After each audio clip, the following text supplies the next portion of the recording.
င်္ဂလာပါရှင်ကျမရဲ့အကောင့်လေးကြာသွားတဲ့အတွက်ပေါ့နော်ခုနေသားသမီးဟောစတန်းကိုကျမအခုမှတင်လိုက်ရတယ်ပေါ့နော်ဒါကြတော့ခုလောက်ကျမတို့10ရက်ပေါ့နော်10ရက်နေ့ကနေဒါကျမတို့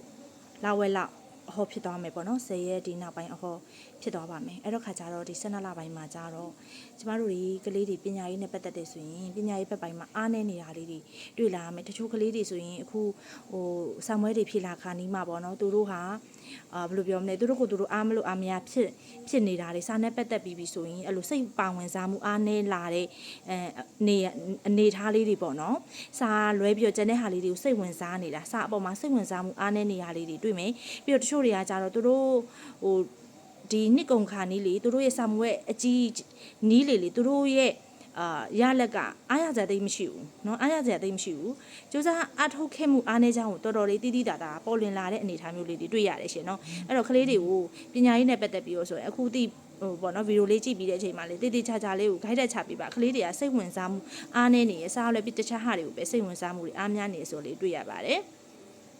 မိသားစုရေးထဲမှာကြတော့ဘာဖြစ်လဲဆိုမိသားစုထဲမှာတွေးကွဲနေတတ်တယ်เนาะတနင်္ဂနွေနေ့သားတွေမိသားစုထဲမှာတွေးကွဲနေပြီးမိသားစုတွေထဲမှာရင်နာစရာအပြောဆိုတွေရင်နာစရာကိစ္စတွေရင်နာစရာလောက်ကင်နေတာမျိုးတွေအဲ့လိုဟာမျိုးတွေဖြစ်နေတတ်တယ်เนาะစိတ်တွေပင်ပန်းနေရတယ်အထူးသဖြင့်မိသားစုတွေအကြီးကဲတွေပေါ့နော်မိဘတွေဆိုလဲစိတ်ပင်ပန်းနေရတတ်တယ်နော်မိဘနဲ့သားသမီးပဋိပက္ခလေးတွေဖြစ်နေတတ်တယ်အဲ့ဒါမျိုးလေးတွေရှိမယ်နော်အဲ့ဒါမျိုးလေးတွေမဖြစ်လာသေးဘူးဆိုလဲတယောက်နဲ့တယောက်ပေါ့နော်နှလုံးသားလေးတွေနာကျင်အောင်စကလုံးနေနဲ့မထိုးနှက်ကြပါနဲ့လို့အထူးပြောချင်တယ်နော်စကလုံးနေနဲ့မထိုးနှက်ကြပါနဲ့အတွင်းနဲ့အထူးစကလုံးကြမ်းကြမ်းတန်တန်ကြီးတွေနဲ့နှလုံးသားတဲ့အထိကိုသွားထိစေမယ်စကလုံးတွေကိုမပြောကြပါနဲ့လို့ကျွန်မအနေနဲ့ပြောချင်ပါတယ်ငွေကြေးနဲ့ပတ်သက်တဲ့အခါကျတော့ဘယ်လိုဖြစ်လဲဆိုငွေကြေးကအခွင့်အလမ်းကတော့မစိုးဘူးလို့တော့ပြောရမယ်ပေါ့နော်ဒါပေမဲ့ဘယ်လိုလဲဆိုအရင်အားရရမယ့်အနေအထားမျိုးတော့မဟုတ်ဘူးကြည့်လိုက်တယ်ဆိုရင်တော့ကိုကငွေကြေးနဲ့ပတ်သက်ပြီးအဆင်ပြေနေတဲ့လုပ်ငန်းတွေနဲ့ပတ်သက်ပြီးအဆင်ပြေနေတဲ့ပုံစံမျိုးတော့တွေ့ရမယ်ဒါပေမဲ့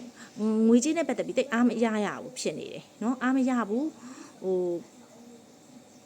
ကိုကြိုးတော့စူးစမ်းနေတယ်ကိုကလည်းသူ့ဟာသူအနေထားတစ်ခုတော့ရှိတယ်ဒါပေမဲ့ငွေဝင်စီးကြောင်းအရင်မကောင်းနေသေးဘူးလို့ပြောချင်တာနော်ငွေဝင်စီးကြောင်းအရင်မကောင်းနေသေးဘူးဒါပေမဲ့စိတ်တော့မပူပါနဲ့ငွေဝင်စီးကြောင်းကောင်းလာစေရတယ်ရှိရယ်နော်အကူကြီးတွေရစေရရှိရယ်အဲ့ဒီခါကျတော့ငွေကြေးနဲ့ပတ်သက်ပြီးကံကောင်းစင်နေဆိုရင်ဘာလို့ရမှာလဲဆိုတခုကကြတော့ဖုံတွေကိုပေါ့နော်ဖုံတွေကိ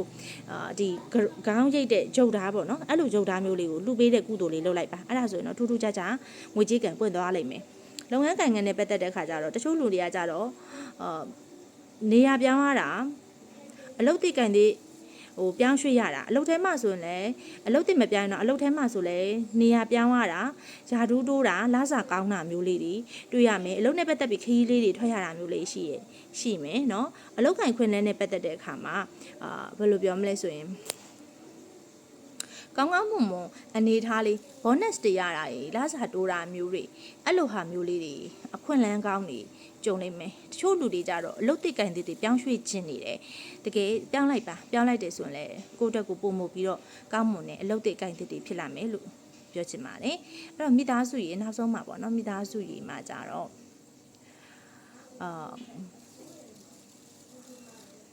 အနေထားတွေကိုယ့်ရဲ့မိသားစုအတွင်းထဲမှာဆိုရင်မြို့သမီးတွေကစိတ်တွေပင်ပန်းနေတာမျိုးတွေအထူးတွေ့ရတယ်ပေါ့နော်ငွေကြေးနဲ့ကြည့်ပြီးတော့ခါကြတော့ငွေကြေးနဲ့တွက်ချက်ပြီးတော့ပေါ့နော်မိသားစုတွေမှာတယောက်နဲ့တယောက်စိတ်အခက်မတင်တာလေးတွေရန်ဖြစ်တယ်ဆိုတာထက်ပေါ့နော်စကားပြောချင်စိတ်ကုန်နေတာမျိုးလေးတွေဘာမှမပြောချင်အောင်လောက်အောင်စိတ်ပင်ပန်းနေတဲ့ဟာမျိုးလေးတွေဖြစ်နေလိမ့်မယ်ပေါ့နော်ဖြစ်နေလိမ့်မယ်အထူးသဖြင့်ကတော့ဖြစ်ကြတဲ့ပြဿနာကတော့ငွေကြေးကြောင့်မို့အဓိကပဲဖြစ်လိမ့်မယ်လို့ပြောချင်တယ်ပေါ့နော်ဒါပေမဲ့တခုရှိတာပေါ့နော်တချို့ကြတော့တချို့မိသားစုတွေမှာကြတော့ကိုရှာဖွေခဲ့တဲ့ပစ္စည်းဥစ္စာတွေရဲ့အနေထားလေးတွေကိုပြန်သုံးသပ်ကြည့်နေတာငါဘလောက်ထိတိုးတက်ခဲ့လဲငါဘလောက်ထိလုံနိုင်ခဲ့တယ်လဲဆိုတာကိုပြန်ကြည့်နေတာမျိုးတွေရှိတယ်အထူးသဖြင့်ပေါ့နော်ဒီတနင်္ဂနွေသားမြို့သားတွေအိမ်အောင်တွေအနေနဲ့ပေါ့နော်ခဏကိုယ်ထဲမှာဒီအသေးပဲဖြစ်ဖြစ်ကြောက်ကက်ပဲဖြစ်ဖြစ်ပေါ့နော်အဲ့လိုမျိုးကလီစာမျိုးလေးတွေတစ်ခုခုအားနေနေတာမျိုးလေးထိခိုက်တတ်တာမျိုးလေးတွေ အားမျိုးလေးတွေပေါ့နော်ဆေးရုံစီကန်းရောက်သွားတဲ့ဟာမျိုးလေးရှိမြင်မိပါတယ်နော်ကြည့်စိုက်ပေးပါအဲ့တော့တလလုံးလူပွဲတွေဘာကြီးလူရမလဲဆိုရင်ဒီခုတည့်တဲ့အချိန်ကတလလုံးတော့မဟုတ်တော့ဘူးနော်ဒီ10ရက်နောက်ပိုင်းမှာကျတော့လူပွဲလေးတွေကမြတ်စွာဘုရားရှိခိုးတော်မြတ်ကြီးကိုထမင်းစီစန်းထမင်းပူးလေးပေါ်မှာပေါ့နော်စီစန်းပြီးတော့ပဲပြုတ်စီစန်းလေးနဲ့ကက်လူပေးပါပြီးတော့ခုနကဖုံဖုံတွေကိုတင်နှုံးသားလှူရမှာနော်အဘတို့ပေးတဲ့ဓမ္မနောနဲ့ဒီကတ်တည်းရဲ့ဓမ္မနောနဲ့အတူတူပဲတင်နှုံးသားလှူရမယ်ဟာလေးပြတယ်ပြီးတော့ကိုယ့်အတွက်ကလက်ကိဖြစ်စေအယောင်တွေကပန်းရောင်ဝါနုရောင်လေးတွေ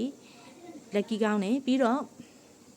ဒိဋ္ဌံပရိစေယမှာတရဏဂုံ3ပါးကိုပရိစေယမှာပါဗုဒ္ဓနကိစာမိပရိတလုံးချဓမ္မတရဏကိစာမိပရိတလုံးချတန်ခတရဏကိစာမိပရိတလုံးချအဲ့ဒီတရဏဂုံ3ပါးကိုပရိ3ဘက်သို့မဟုတ်ပရိ9ဘက်အဲ့လိုမျိုးလေးတွေစိတ်ပြီးပူဇော်ရမှာဖြစ်ပါတယ်အားလုံးအင်နာကြည့်ကြပါစေကောင်းကျိုးချမ်းသာမင်္ဂလာဖြစ်ပြနေပြည့်စုံကြပါစေရှင်